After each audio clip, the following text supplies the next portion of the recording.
And if you memorize and learn these few that we're going to go over now in this short video, you'll know how to use por and para in probably around 80% of the situations, maybe more. Por and para can be very difficult for a lot of students, but I'm going to help you to be able to clear up this difficulty in a simple way from my own experience. First of all, as you've seen in a lot of my other videos, really the best thing you could possibly do is just read out loud for 30 minutes a day. Because when you're reading every day, you're going to come across the por and para used in its proper position. And as your Spanish continues to develop and grow, you're just going to assimilate it the same way you know why did you say of, to, for, from, with, between, under, and all the other prepositions in English. They seem logical in English, but they're actually not so logical. And that's why so many foreigners learning English have difficulty knowing which preposition they should say where. It's the same with por and para. I'm telling you, Latinos, native speakers of Spanish, they're not thinking and analyzing, is this a by means of situation? That's why I should use por or para here. They just say it because it sounds right. And you're going to have that same instinct, in a sense, by reading out loud every day. So I have to say that is the most pain-free way to learn how to use por and para the best. You're just going to feel it. You will have read it so many times that when it comes time to say it, you're just going to know, I need to say por now. I need to say para now. You will have read it so many times and you will have heard it too in your own voice. But now, that being said, let's look at a few examples. And what I want to do is I want to give you a few examples of when to use para and just kind of memorize them. We're going to simplify it. You think that they both mean for all the time, but they don't always mean for. But you have to just learn them, I think, in isolation. Learn each example and then purposely try to use that example with your teacher, your friend that you're speaking Spanish to, or book a class with me. The information's under the video. I have great classes. You can book a trial class. It's not very expensive, and I'll help you to practice it with me. But practice using these examples at least 5 times each, and that's going to help you to remember them. And if you memorize and learn these few that we're going to go over now in this short video, you'll know how to use por and para in probably around 80% of the situations, maybe more. And accompanied with your reading out loud, you're going to know it all. You're going to rarely mix it up.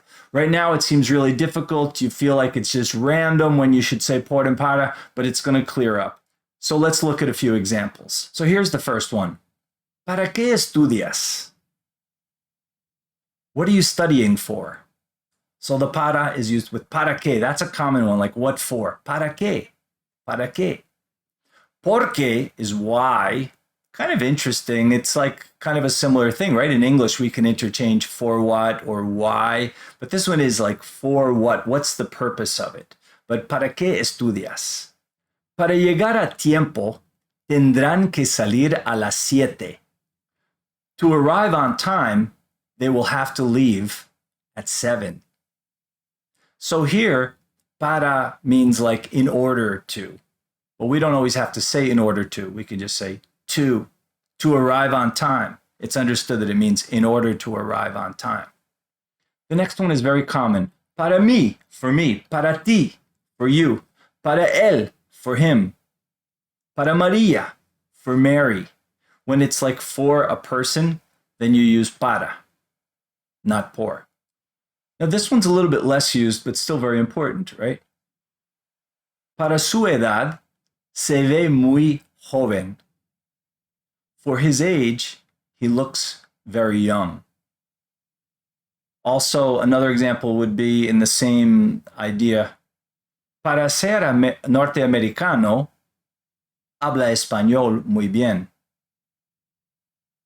Literally, it would be like, for being North American, he speaks Spanish very well. But I think in English, we would say, he speaks Spanish very well for a North American.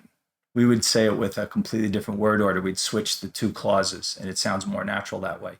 But it's this concept. So try to just take these same structures and examples I'm giving you and repeat them. Just change out one of the adjectives in them or the noun, but still use the para. Now let's talk about some common examples and uses of the word por.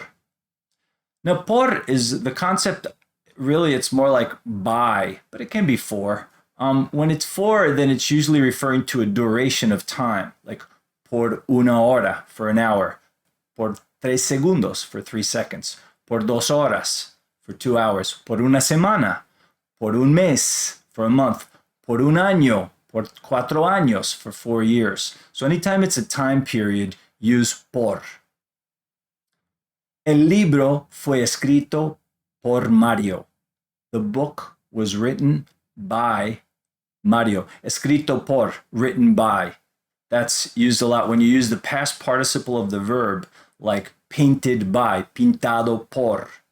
Any type of past participle of a verb, painted by, written by, produced by, destroyed by, any past participle of the verb, then by, it's going to be that verb, that past participle, plus por.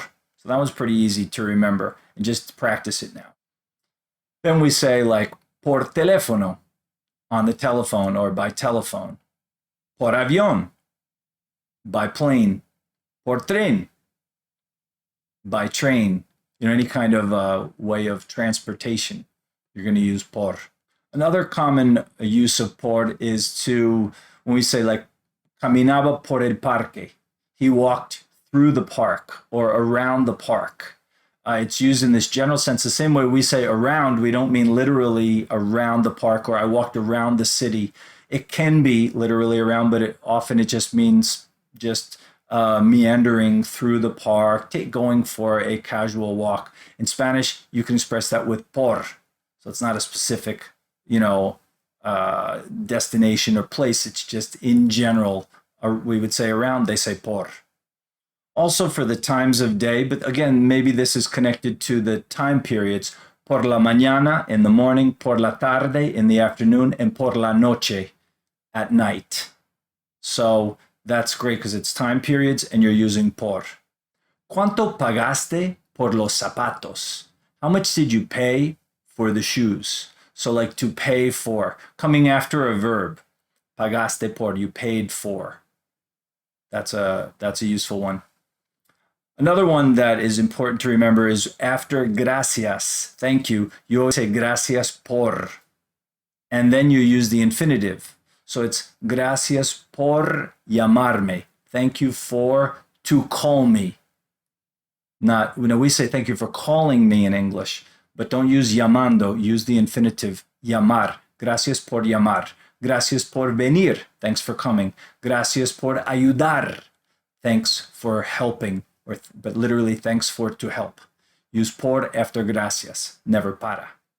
And the final example is not an easy one to get as an English speaker, and depending on what your first language is too, and that's fue por leche. So on the surface, it looks like you're saying he went por, and then milk. He went for milk. So maybe you do get it, but so it means he went for milk, he went to buy milk. And this is often commonly used, and maybe it's not so obvious. You might think, oh, I could use para for that one in order to get the milk, right? And you could rearrange the sentence that way. But that's a good one to memorize. Fue por leche. Fue por pan. He went for milk. He went for bread. Practice that one a lot. And again, I think if you read out loud every day for a certain amount of time, you're just going to assimilate the use of por and para. That was my experience. But practice all of these. Please write in your examples in the comment of how you would use it. That will be a first step. But then use them with a real person. Take a class with me. If you don't have a real person to speak Spanish to, I'm right here. Take a class with me and you can use them with me. You can, if you do have people that you're practicing Spanish with, try them out on them. See what they say. See how they react. And take their feedback. If they say, no, I don't use por or para in that situation, that's a great way to improve it too. But I look forward to hearing from you. And just remember that millions of people speak Spanish fluently, and you will too.